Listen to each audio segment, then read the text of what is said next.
27 years old, I left a very demanding job in management consulting for a job that was even more demanding, teaching.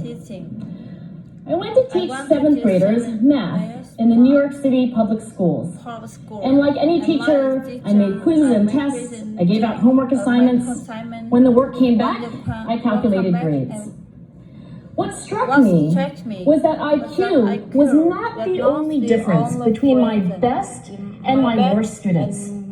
Some of my strongest test learners did not have stratospheric IQ scores.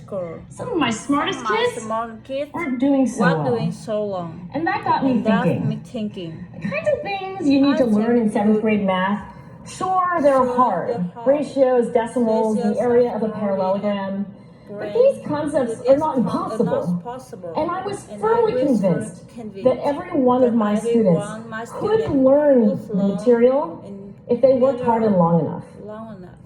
After several more years of teaching, I came to the conclusion that what we need in education is a much better understanding of students and learning from a motivational perspective, from a psychological perspective.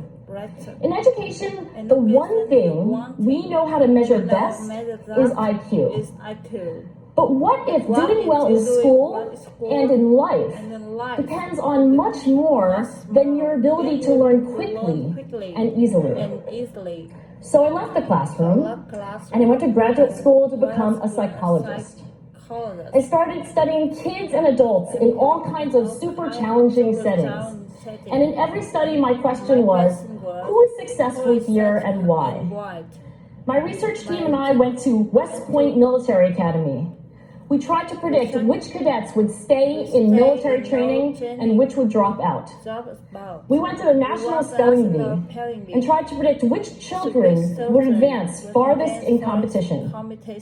We studied rookie teachers working in really tough neighborhoods, asking which teachers are still going to be here in teaching by the end of the school year. And of those, who will be the most effective at improving learning outcomes for their students? We partnered with private companies asking which of these salespeople is going to keep their jobs and who's going to earn the most money. In all those very different contexts, one characteristic emerged as a significant predictor of success.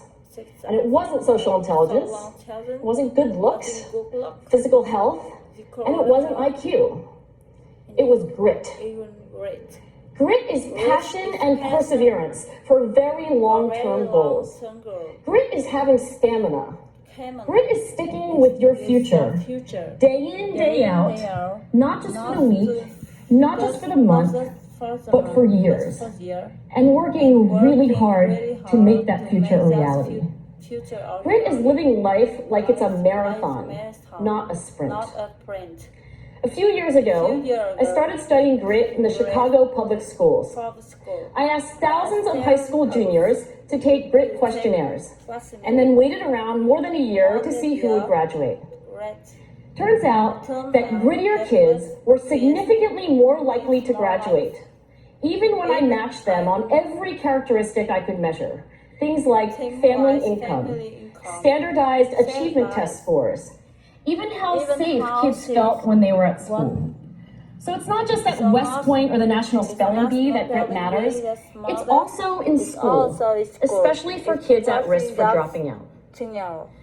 To me, the most shocking thing about grit is how little we know, how little science knows about building it. Every day, parents and teachers ask me, how do I build grit in kids? What do I do to teach kids a solid work ethic? How do I keep them motivated for the long run? The honest answer is, I don't know. What I do know is that talent doesn't make you gritty. Our data show very clearly that there are many talented individuals who simply do not follow through on their commitments. In fact, in our data, grit is usually unrelated or even inversely related to measures of talent. So far, the best idea I've heard about building grit in kids is something called growth mindset. This is an idea developed at Stanford University by Carol Dweck, and it is the belief that the ability to learn is not fixed, that it can change with your efforts. Dr. Dweck has shown that when kids read and learn about the brain and how it changes and grows in response to challenge, they're much more likely to persevere when they fail because they don't believe that failure is a permanent condition. So growth mindset is a great idea for building grit, but we need more.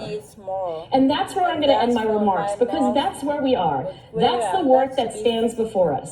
We need to take our best ideas, our strongest intuitions, and we need to test them. We need to measure whether we've been successful, and we have to be willing to fail, to be wrong, to start over again with lessons learned. In other words, we need to be gritty about getting our kids grittier. Thank you.